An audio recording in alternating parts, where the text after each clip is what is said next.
Hey, we're back, and it's not scorching with sun. It's actually quite drizzly, so hopefully the weather holds out today. Yes, hopefully. Fingers crossed. Different side of that coin. Welcome to Terrain Lab, episode 2, or part 2 of episode 1, depending on how you look at it. You may have enjoyed, hopefully, immensely, our lovely video on how to build the beautiful hut.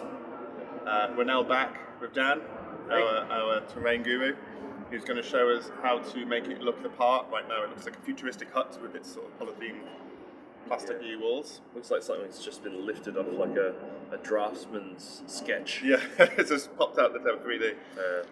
And I think today he's got some materials. He's going to show us how to paint it and bring it to life so it really pops on your tabletop. But before further ado, as is always the way on Terrain Lab, we are featuring another beer on our show. Yep. So you want to grab here's your one. Oh, thank you. There we go. So today I was lucky enough to go on it's got condensation, looks beautiful. I was fortunate enough to go on a recent trip to San Francisco, where I picked up this beautiful beer. It's called Hell or High Watermelon. It's a wheat beer by 21st Amendment Brewery, and it's got the unusual sort of interesting flavour of aftertaste of watermelon. It's absolutely one of my favourite beers. Usually on a nice hot day on the water, not on a cold, drizzly day on a terrace. But Dan, if you want to do the honours, let's get into this. Cheers. Oh, cheers. Cheers.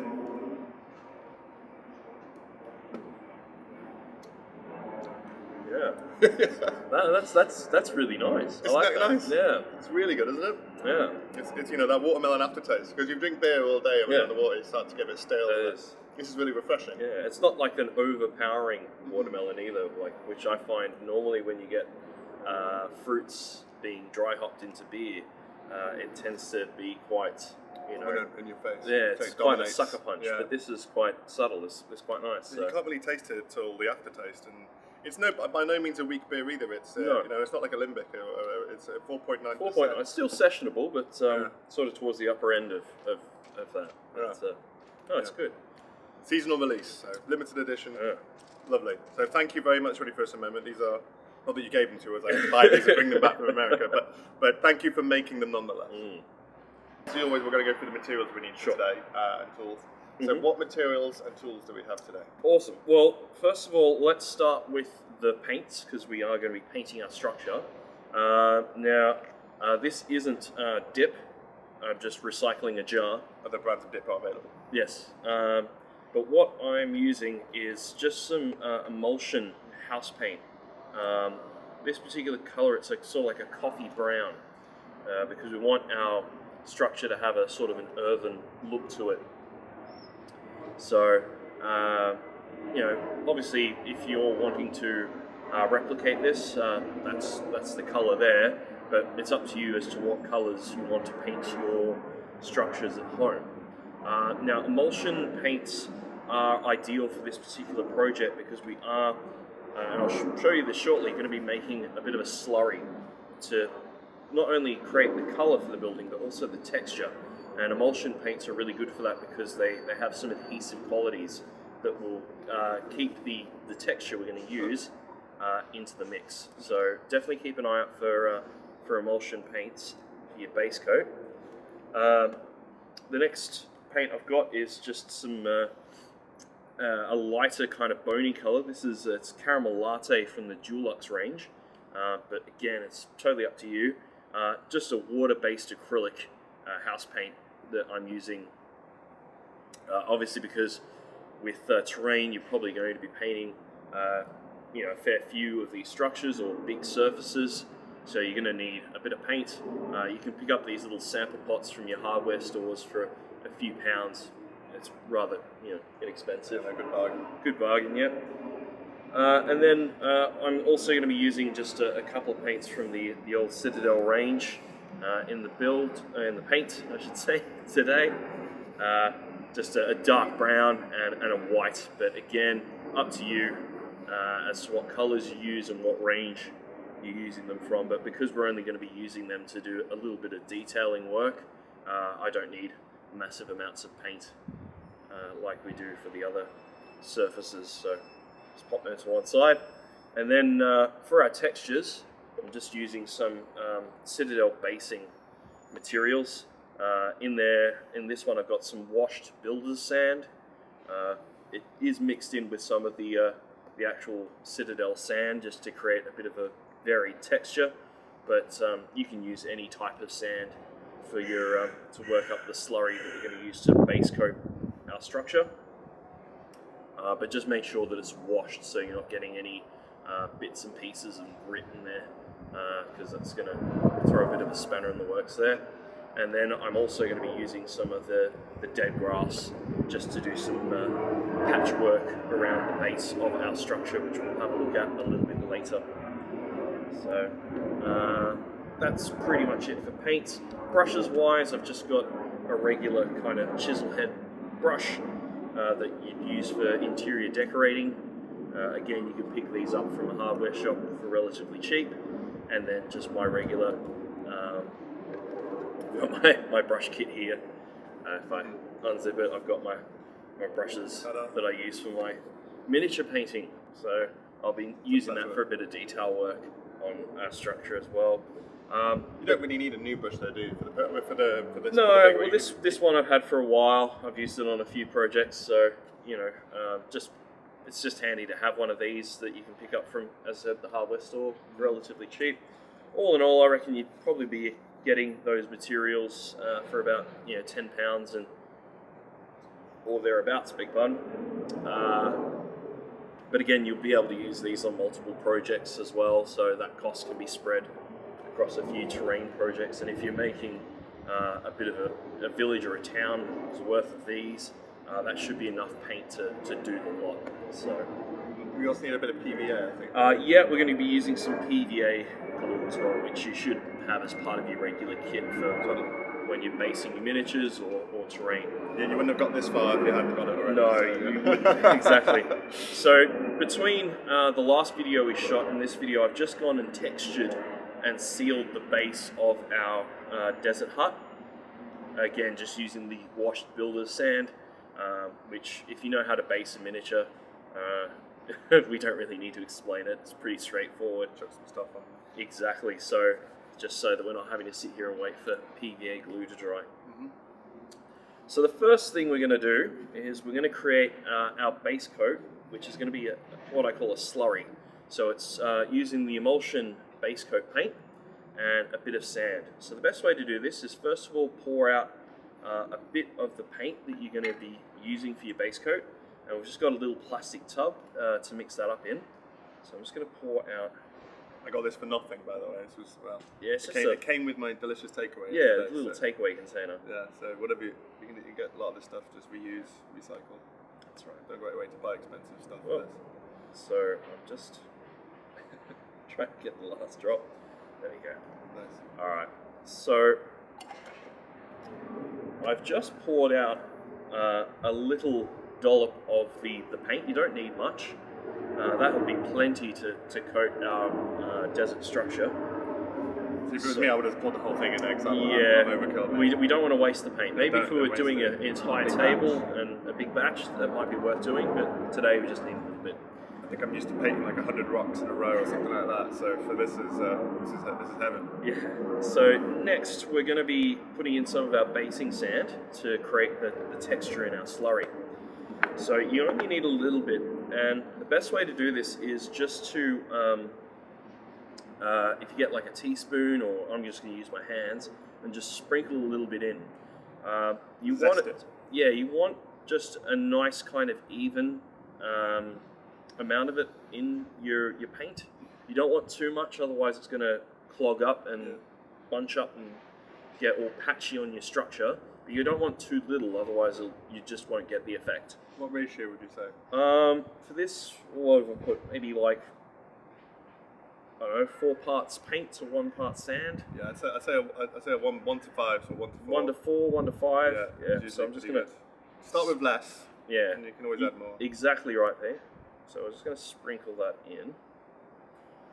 So there, if you go for the camera. There we go.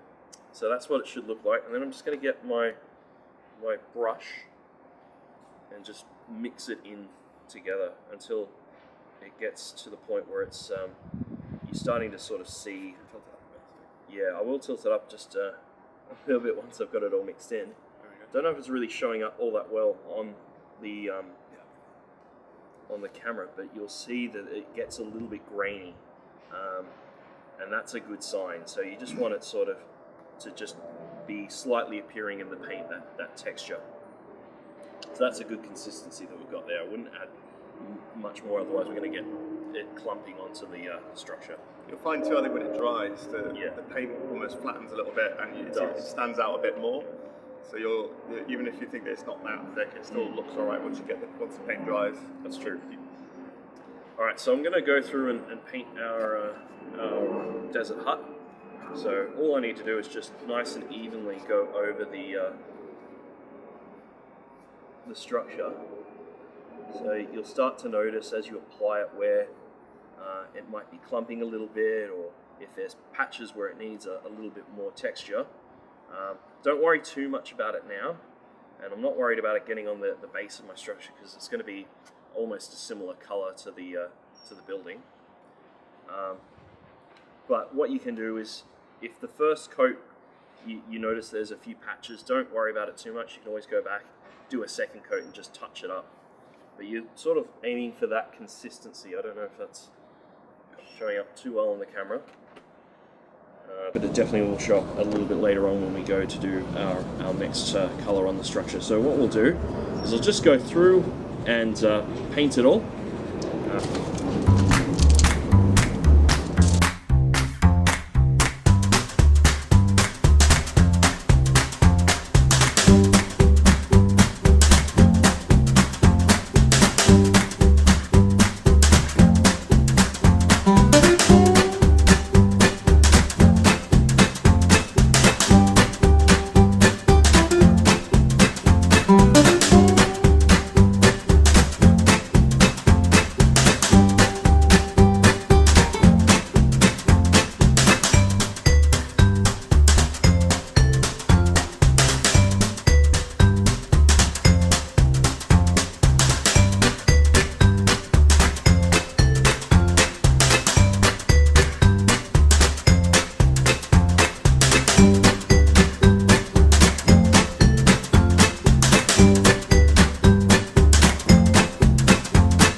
Okay, so I've gone and done the base coat on the little desert hut. Now, as you can see, there's still a few bits and pieces around the window and the door frames where I've got to get a detail brush and just touch that up with the base coat. So I'll go and do that, and we'll just leave this to dry for a bit, and then we'll come back once that's dry and crack on with the next step. Sounds good. All right. See you soon. Alright, so we're back with our desert hut that's now been base coated with our earthen slurry, and you'll start to notice now that it's dry, you can pick up bits of the texture showing up on the building. So that will come into play when we do our next coat on the walls and the roof and the base, but we're going to now move on to our window shutters and the door, the trap door at the top and the door at the front. And all I'm going to do for that is just paint that with a dark brown color. For this I'm using Citadel's Rhinox hide, but again, up to you as to what color you want to do that. So I'm just going to get a little bit on my brush and water it down a little bit. Don't water it down too much because as many of you know, wood does absorb moisture. So if you water it down too much, it won't spread as far on the wood. And all I'm doing is I'm just going to turn it to face me because it's a bit hard to do. But I'm just going to base coat the wood on the door. And we're just using a medium-sized brush, Yeah, just a medium-sized brush so I can get in, do a little bit of the detail, but also get a nice, decent coverage. So as you can see, that's as far as the that little blob of paint has done. So I'm going to have to go through and just go and paint it all. So I'll do that. I'll crack on, and we'll come back in a bit. Cool. Right, so we've gone and done the base coat for our trapdoor and the door and window. So the next step is now to give the entire structure and the base an overbrush of our secondary color, the lighter color, which in this case is the caramel latte from Dulux. So with this one, it's just in a little tester pot. I'm going to grab my brush. I'm just going to get a bit on the brush, like so. Before we go further, it's worth mentioning that we waited for that to dry as well. We did give it a few minutes for it to dry. It didn't take as long to dry as the emulsion, our deserty kind of earthen colour on the walls. So I'm just going to pop this to one side. I'm going to use our paper towel here to just get the excess off the brush. So I'm going to do what's called an overbrush. It's sort of like the same as dry brushing, but you're going to go a little bit harder because you do want the colours to really show up a bit. And you want barely anything on there. There's hardly anything coming up on the paper once he's finished with that. Exactly right. So now all I'm going to do is just grab the structure and just give it a general, just once over everything. So including the doors, the window, the trapdoor at the top, and the base. So I'll just quickly crack on with that. Wow, and already that's looking pretty cool. Yeah, so as you can see, you can now see that texture really popping out with this overbrush. So I'll just keep going. And this is where less is more with the sand as well. Yeah, I guess it really all depends on the look you're going for, but here it's just that kind of rendered wall. So.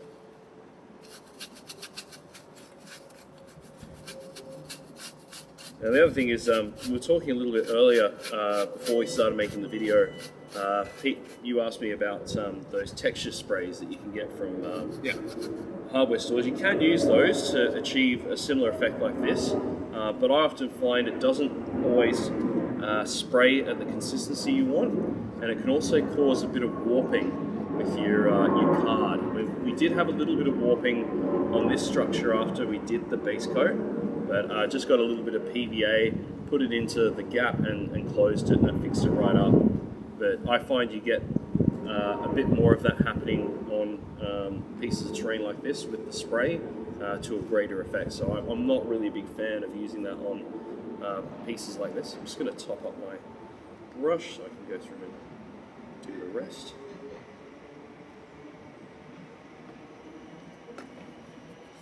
What colour is this that we're using? It's called Caramel Latte from Dulux. Lovely. Yeah, it's just a kind of creamy, bony colour. Nice. Just a leftover tester pot from when the missus and I were doing the bedroom doors on the cupboard in the wardrobe in our bedroom. I've actually used the same colours to do my some of the table sections of my gaming table at home. Nice. Yeah, so it should blend in quite well with that. I'm just going through and doing that. It looks great. I mean, if we get some close-ups on the camera here, but it looks really good. The final product here. Well, we've still got a little bit to go, but it is coming on nicely. Yeah. Let's just get.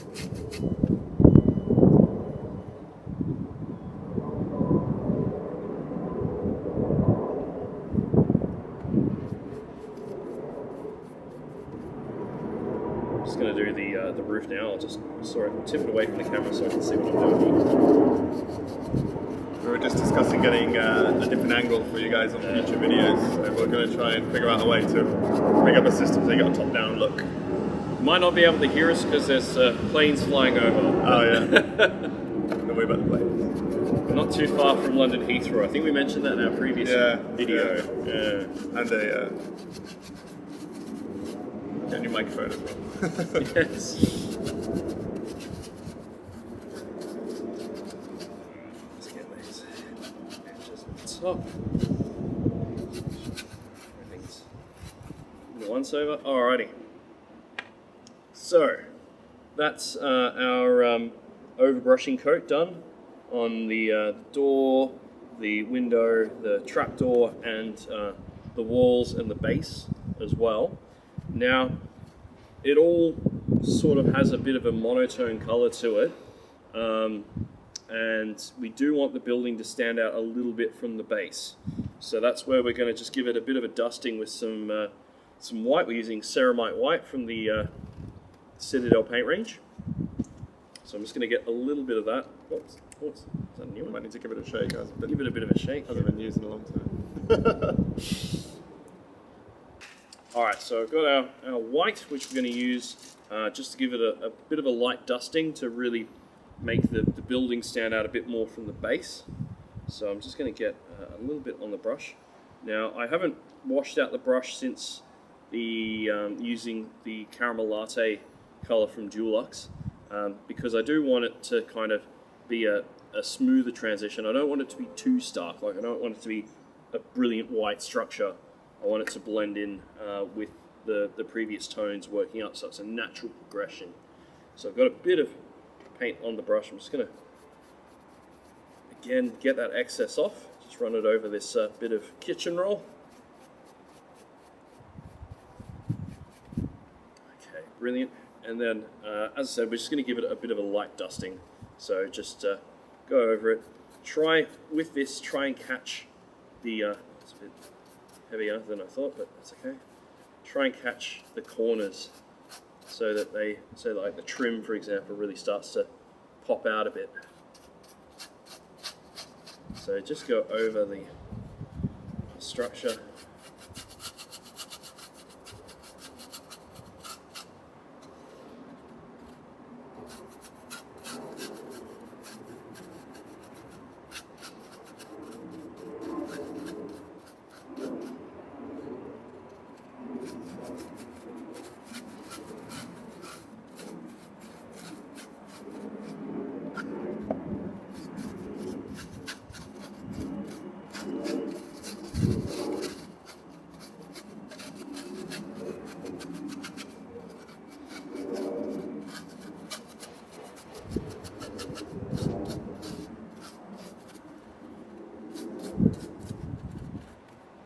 Okay, so as you can see, it is just a natural progression, bring it up a little bit, particularly making those edges and corners stand out, and it does separate it a little bit more from the base. But I'm going to show you some other techniques to really make the building stand out a bit more from the base, which is effectively the same color.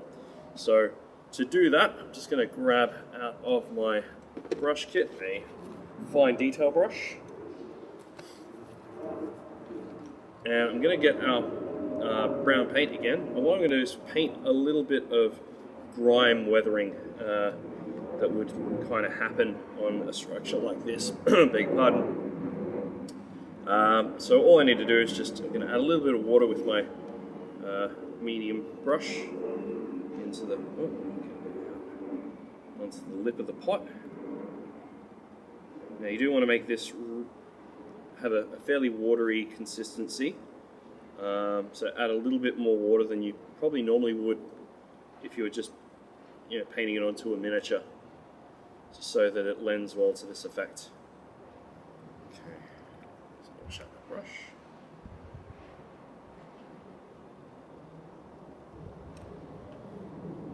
Okay. So you mixed it in the pot with so I've a medium brush, and then you're using a fine detail brush? Just using a detail brush to do this technique.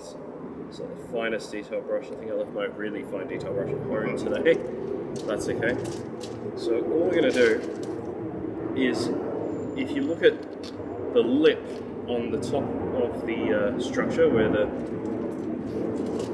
on the roof there, we're just going to basically paint vertical lines coming down from it. I'm just going to do it facing me because it is a bit difficult, and then I'll turn around and show you once I've finished. So I like to just ease it down. Probably do maybe 2 or 3 kind of concentrations of lines. And then to tie it in, I just do a horizontal line just right at the lip. I don't know if that's showing up on the camera all that well, but it's just these little sort of grime lines to show what little sort of moisture and grit has caught under these lips, and there's obviously brewing there. They don't take amazing care of these structures, the residents. Their stratas kind of let them down. So I'm just going to go through and just do a little bit of this around the lip of the building. So I'll crack on with that.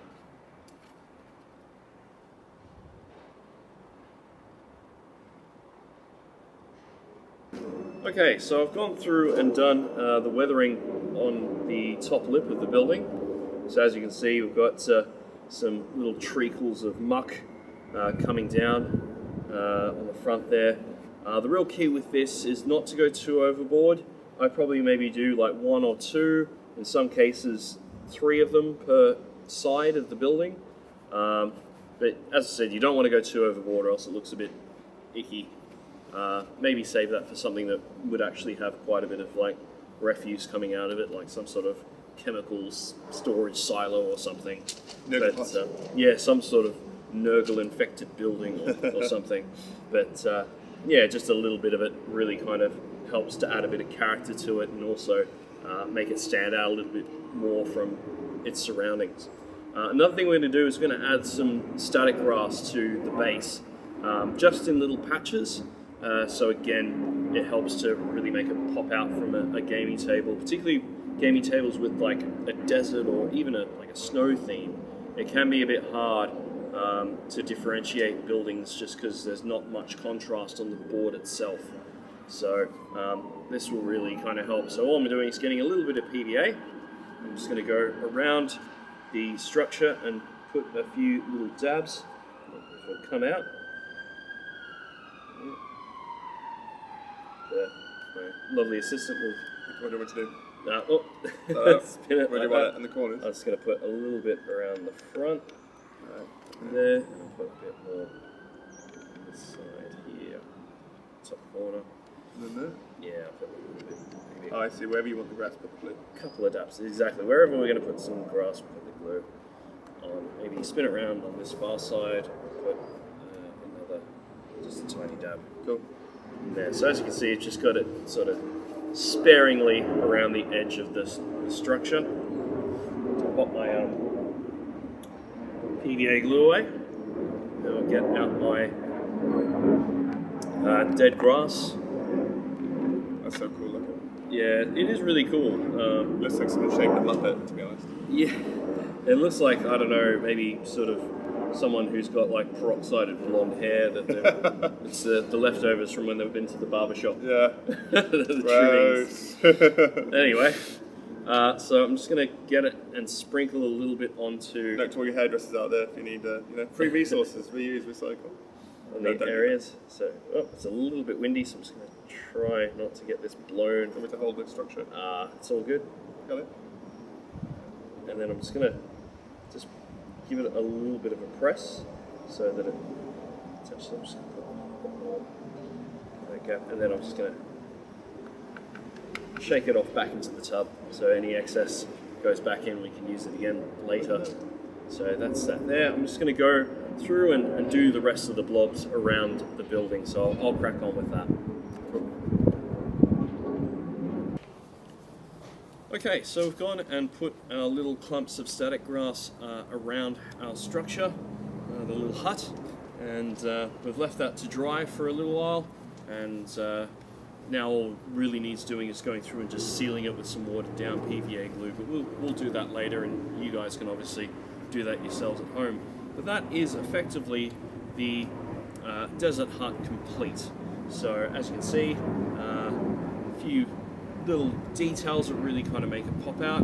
It's really quite straightforward and simple, and it's a good line of sight blocker and a building that can be occupied by your troops during the game. Now, some of you may be thinking, well, Dan, that doesn't really look that sci-fi, and I love playing futuristic games like Warhammer 40,000. Well, I've got a little bit of an extra feature for you.